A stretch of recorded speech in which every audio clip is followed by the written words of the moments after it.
मंडळी, दुग्ध व्यवसाय म्हणजे केवळ उत्पादन नाही, तर शेतकऱ्यांच्या अर्थकारणाला बळ देणारी एक सक्षम चळवळ आहे. आणि या चळवळीला नवी दिशा, नवा वेग देणारे एक प्रभावी नेतृत्व आज आपल्या समोर येत आहे. माननीय श्री रणजित देशमुख, राजहंस दूध समूहाचे प्रेरणास्थान आणि दुग्ध क्षेत्रातील एक परिवर्तनवादी व्यक्तिमत्व. सन 2008 मध्ये संगमनेर तालुका सहकारी दूध उत्पादक व प्रक्रिया संघात संचालक म्हणून कार्यभार स्वीकारत त्यांनी तब्बल 18 वर्ष यशस्वी नेतृत्व दिलं.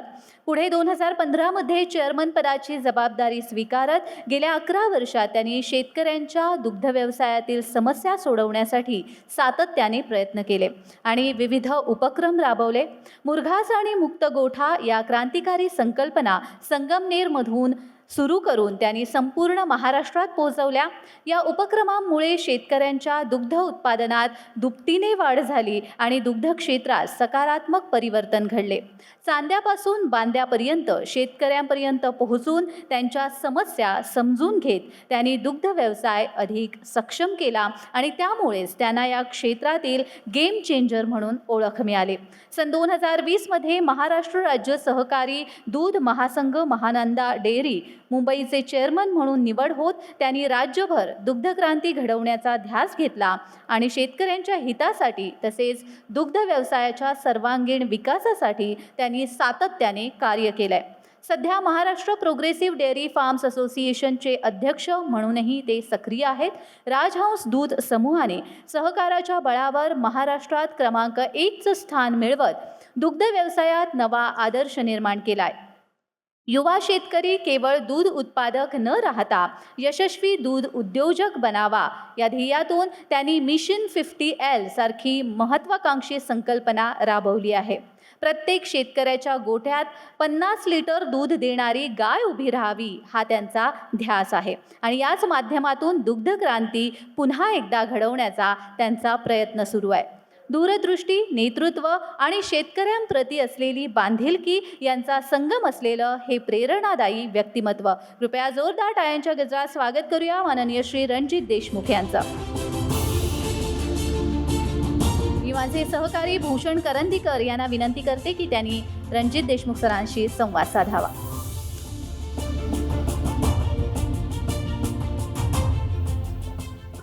धन्यवाद जान्हवी. सर, आपलं मनापासून स्वागत.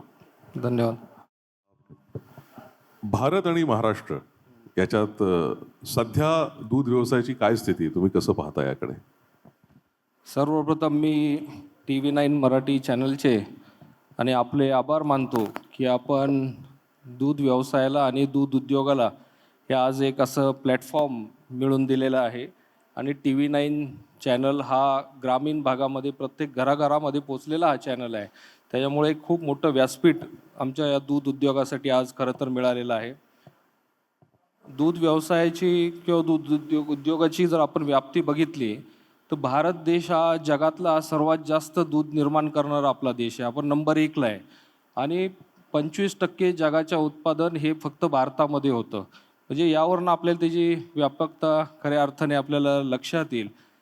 जवळजवळ 8 कोटी शेतकरी यामध्ये त्यांना रोजगार त्यामध्ये मिळतो. आणि जर आपण GDPचा विचार केला, भारताच्या GDPच्या 5% हा वाटा हा फक्त दूध उद्योगाचा त्यामध्ये त्या ठिकाणी आहे. ॲग्री GDP जी असती, ॲग्री GDPच्या 25% वाटा हा दूध व्यवसाय उद्योगाचा त्यामध्ये आहे. म्हणजे यावरनं आपल्याला लक्षात येईल की किती व्यापक हा व्यवसाय आहे. सोप्या भाषेत जर सांगायचं तर आपलं धान्य आहे, कडधान्य आहे, साखर आहे, हे सर्व एकत्र केलं आणि एका बाजूला दूध धंदा ठेवला तर दूध धंदा मोठा आहे. म्हणजे यावरून आपल्याला लक्षात येईल. आणि महाराष्ट्राचा जर आपण विचार केला, महाराष्ट्रामध्ये जवळजवळ 2 कोटी लिटरचं आपलं उत्पादन त्या ठिकाणी आहे. महाराष्ट्र हा देशामध्ये 5व्या ते 6व्या नंबरला आपण उत्पादनामध्ये आहोत. पहिले उत्तर प्रदेश राज्य येते, नंतर राजस्थान आहे, मध्य प्रदेश आहे, गुजरात आहे आणि मग महाराष्ट्राचा नंबर लागतो आणि आंध्र प्रदेश हे राज्य आहेत. आणि महाराष्ट्रात देखील जवळजवळ 1.5 कोटी कुटुंब या व्यवसायाशी त्यामध्ये जोडलेले आहेत, लोक त्यामध्ये जोडलेले आहेत. आणि यातून किती मोठा रोजगार यामधून निर्माण होतो याची आपण कल्पना करू शकता.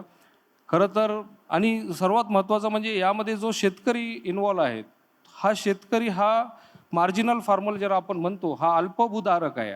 हा भूमिहीन शेतकरी आहे, हा शेतमजूर आहे, ज्याच्याकडे जमीन नाही, कमी शेती आहे, असा 25% वर्ग हा या दूध व्यवसायामध्ये आहे. म्हणजे आणि अशा पद्धतीने हा व्यवसाय आहे. पण आमची कायम दूध व्यवसायातले किंवा दूध उद्योगातल्या मंडळींची आमची कायम एक खंत असते की आमच्या दूध उद्योगाकडे तेवढं कायम दुर्लक्ष होत राहिलेलं आहे. कायम कुठलंही सरकार असेल, मीडिया असेल किंवा जनरल मी त्या ठिकाणी बोलू शकतो की कुणी असलं तरी दूध व्यवसायाकडे फार लक्ष कमी असतं. व्यापकता आपण लक्षात घेतली, किती मोठा हा व्यवसाय आहे, मात्र कायम दुर्लक्षित राहिलेला हा व्यवसाय आहे. आणि दुसऱ्या बाजूला आमचा साखर धंदा आहे, साखर कारखानदारी आहे, ही कायम चर्चेत असते. आपण बघितलं कुठली कायम तुम्ही टी व्हीला बातम्या बघत असताल, कायम ते मिटिंगा चालू असतात. एक तर बातमी कायमची फिक्स असती, साखर कारखानदारी अडचणीत. हे 12 महिन्यातले 8 महिने तर हीच बातमी चालतच असते त्यामध्ये. आणि कुठल्याही पेपरला घ्या, कुठल्याही चॅनलला घ्या, दर 2-3 दिवसांनी काहीतरी साखरेवरती काहीतरी चर्चा असती. ती VSIला मिटिंग झाली, इकडं बैठक झाली, तिकडं चर्चा झाली, सरकारने मिटिंग घेतली. पण दूध धंद्याच्या बाबतीत आपण किती बातम्या ऐकतो टी व्हीला, आपण स्वतःच आपण लक्षात त्या ठिकाणी घेऊ शकता. कारण की वर्षातून एखाद दोन ऐकत असेल, जेव्हा दूध जास्त होतं, आंदोलनं होतात, दूध रस्त्यावर ओतायला लागतं, तेवढे 1-2 बातम्या वर्षातून एकदा दोनदा येत असतील. भाव वाढले की भाववाढीची बातमी असेल, अशा 2-3 बातम्या वर्षातून लागतात. पण त्या व्यतिरिक्त दूध व्यवसायाकडे अजिबात त्या ठिकाणी दुर्लक्ष केलं जातं आणि ही खंत कायम आमच्या मनात, दूध उद्योग करणाऱ्या लोकांच्या मनात कायम त्या ठिकाणी असते. सर, आपण म्हणतात ते अगदी खरं आहे की साखर उद्योग आणि दुग्ध व्यवसाय याचं जर का आपण तुलना करायची म्हटली तर साखर उद्योगाला नेहमीच प्राधान्य दिलं असतं असं आपलं म्हणणं आहे. पण दुग्ध व्यवसाय हा जोडधंदा म्हणून पाहिला जातो म्हणून असं होतंय का? हे चित्र बदलण्यासाठी काय करावं लागेल? नाही, आता मी सांगितलं की दूध व्यवसायाची व्याप्ती किती मोठी आहे. साखर धंदा जर तुम्ही बघितलं तर GDPच्या 1% कॉन्ट्रीब्युशन साखर धंद्याचं आहे. दूध धंद्याचं 5% कॉन्ट्रीब्युशन मी तुम्हाला सांगितलं. आज जर साखर धंद्यात किती लोक आहेत तर 5 कोटी रोजगार त्यातून मिळतात. दुसऱ्या बाजूला दूध धंदा आहे, 8 कोटी त्या ठिकाणी रोजगार त्या ठिकाणी आहेत. त्याचबरोबर सर्वात महत्त्वाचा म्हणजे जो फरक आहे, दूध उद्योगामधले आमचा जो फार्मर आहे मार्जिनल फार्मर आहे, अल्पभूधारक आहे. दुसऱ्या बाजूला साखर धंद्यातला जो शेतकरी आहे, ज्याच्याकडे स्वतःची चांगली जमीन आहे, मोठी जमीन आहे, ज्याच्याकडे मुबलक पाणी आहे, तो या साखर धंद्यामध्ये आहे. हा काही छोटा शेतकरी नाही आहे. म्हणजे याच्यावरून आपल्याला खरं तर लक्षात येईल. आणि म्हणून कायम दूध धंद्यावर थोडं जास्त लक्ष देण्याची गरज त्या ठिकाणी आम्हाला वाटते. आता आपण आधुनिक शेतीबद्दल बोलतोय.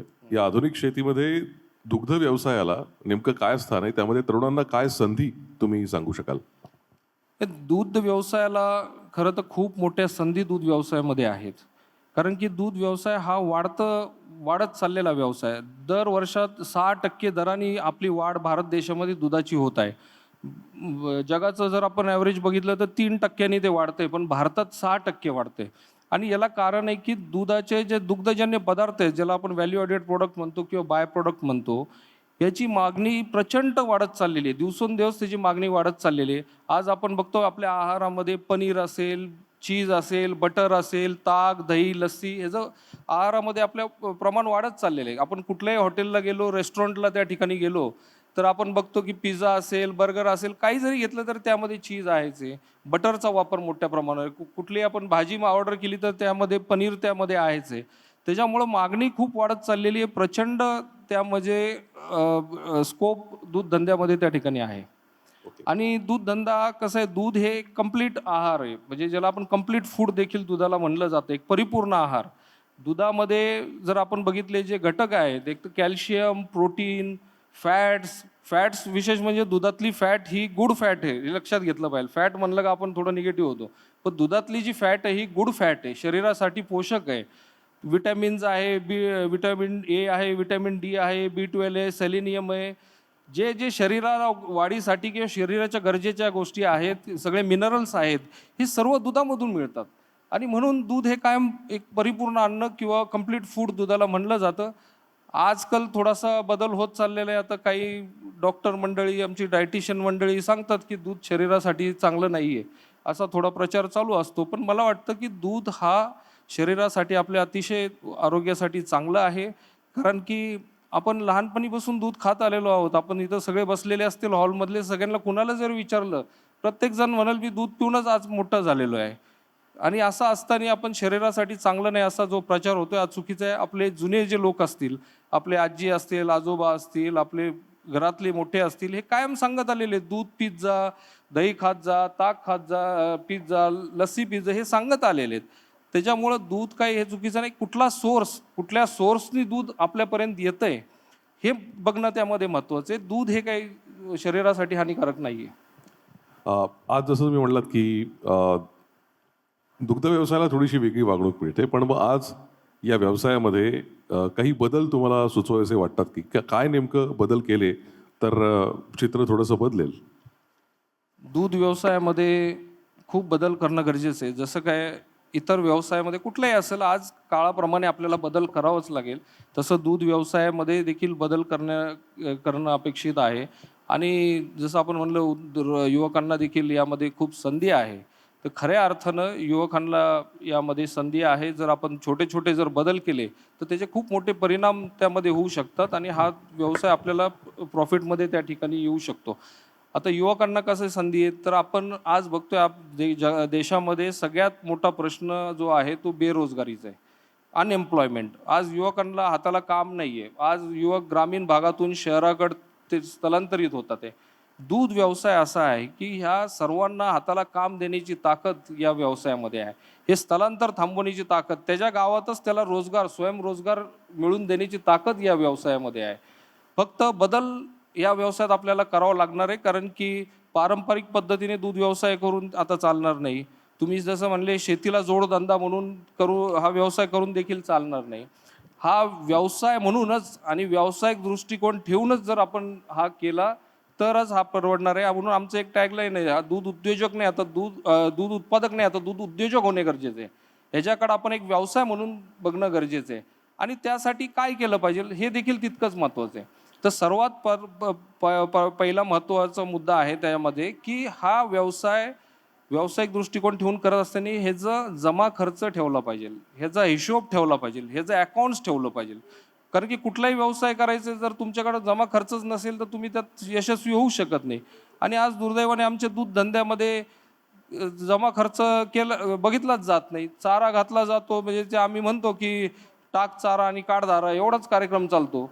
किती चारा गाईंना घालायचा, किती दूध काढलं झालं, त्या दुधाची किंमत काय आहे, ते डेअरीला किती दूध जातं, त्यातून किती उत्पन्न मिळतो, हे वजाबाकी आपण अजिबात बघतच नाही आहे. तर हे आता बघणं गरजेचं आहे. आणि त्यात दुसरं म्हणजे त्याची प्रोडक्टिव्हिटी वाढवणं.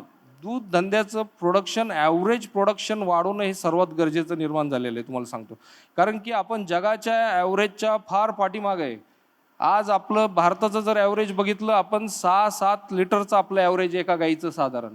हेच तुम्ही जगात गेला, युरोपियन देशांमध्ये जा, 28-30चं ॲव्हरेज आहे. अमेरिकेत जा, 35-40 लिटरपर्यंत आता पोहोचायला लागलेलं ॲव्हरेजचे. आणि आपण 7-8 लिटर अजून घेऊन बसलोय. म्हणजे कसं आपल्याला किती टप्पा आपल्याला त्या ठिकाणी गाठायचं आहे या ठिकाणी आपल्याला लक्षात येईल. आणि म्हणून हे त्या दृष्टीने आपल्याला बदल या व्यवसायामध्ये करणं गरजेचं आहे. बरोबर आहे, अत्यंत महत्त्वाचे बदल आहेत. आणि एकूणच हा व्यवसाय म्हणजे तुम्ही असं म्हणाल की आता दूध उत्पादक शेतकरी नाही तर दूध उद्योजक ही संकल्पना तुम्ही मांडताय. तर एकूणच भविष्य काळात काय नेमक्या तुमच्या म्हणजे डोळ्यासमोर विजन आहेत या व्यवसायासाठी? या दृष्टीने आम्ही बऱ्याच दिवसापासून आम्ही यामध्ये काम करतोय. जसं मी सांगितलं की आपण नुसतं प्रॉब्लेम काय आहे, अडचणी काय आहे याच्यावर चर्चा करण्यापेक्षा ह्याला मार्ग काय आहे, ह्याला सोल्युशन काय आहेत, ह्याला उत्तरं काय आहेत हे आपण लोकांना सांगितले पाहिजे. चर्चा करून नुसते प्रश्न मांडून लोकांना सगळ्यांना माहिती आहे, रोज ते त्यातूनच जातात, त्याचा उपयोग नाही आहे. पण ह्याला सोल्युशन काय, मार्ग काय हे सांगितलं पाहिजे. आणि म्हणून त्या दृष्टीने मी गेले 15-20 वर्ष या क्षेत्रामध्ये काम करतोय. आम्ही आमच्या संगमनेर तालुक्यामध्ये मुक्त संचार गोठा ही संकल्पना पहिले त्या ठिकाणी आणली. यामध्ये मी बघितलं की परदेशात जेव्हा गेलो सगळ्या गायी मला मुक्त बघायला मिळाल्या, सगळ्या मोकळ्या होत्या.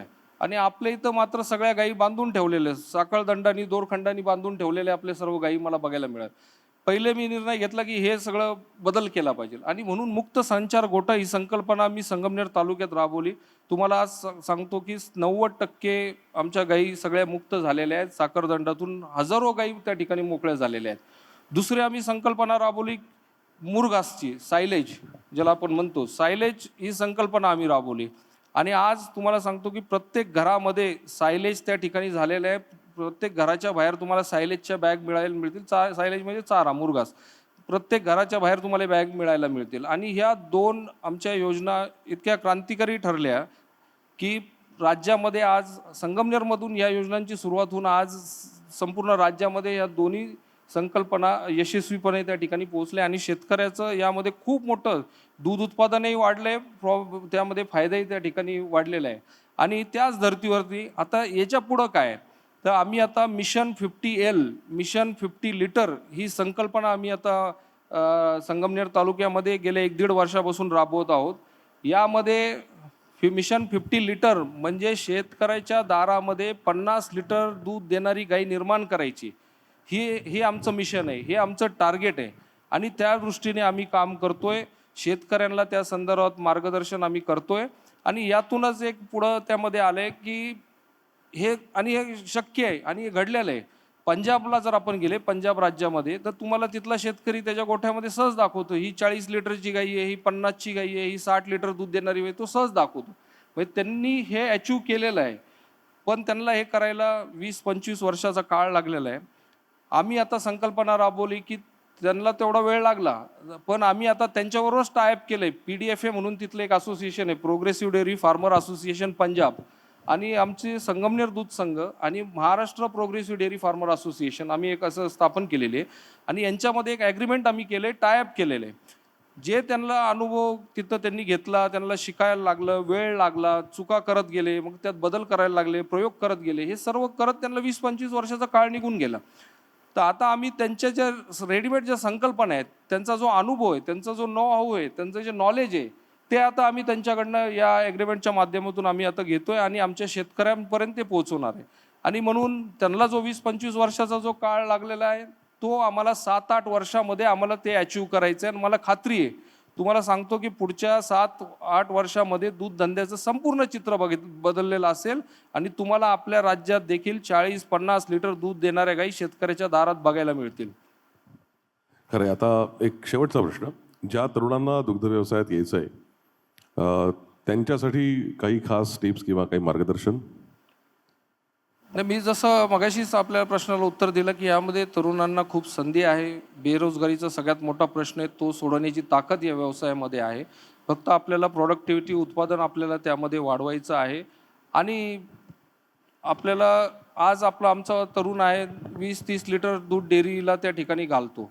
त्याचं अर्थकारण बघितलं तर काही हजारामध्ये त्या ठिकाणी असतं आणि त्याच्यामुळं अर्थकारणही तेवढं स्ट्रॉंग नाही आणि त्याला समाजामध्ये मान सन्मान देखील तेवढा मिळत नाही.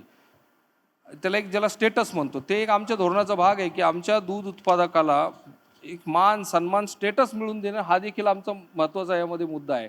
कारण की आजची समाजाची आपण जर परिस्थिती बघितली, आता एक वेगळं थोडंसं उदाहरण मी मुद्दामच घेईल. इथं बरेच तरुण मुलं बसलेले आहेत. आम्ही एखाद्या मुलीला जर विचारलं आणि तिच्यासमोर 2 पर्याय दिले की तुला हा एक मुलगा आहे, हा नोकरी करणारा मुलगा आहे, याला 12-13 हजार रुपये पगार आहे, तो परमनंट नाही आहे, तो टेम्पररी नोकरी करतोय, आणि दुसरा आमचा दूध उत्पादक आहे, तो घरी 2-3 एकर जमीन आहे, 10-20 गाई आहे, 25-30 हजार रुपये महिन्याला कमवतोय, तर कुणाशी लग्न करणार? तर काय उत्तर येईल आता तुम्ही सांगा नव्हतं. ते साहजिक आहे, ते म्हणणार की नोकरीवालाच मुलगा मी लग्न करते.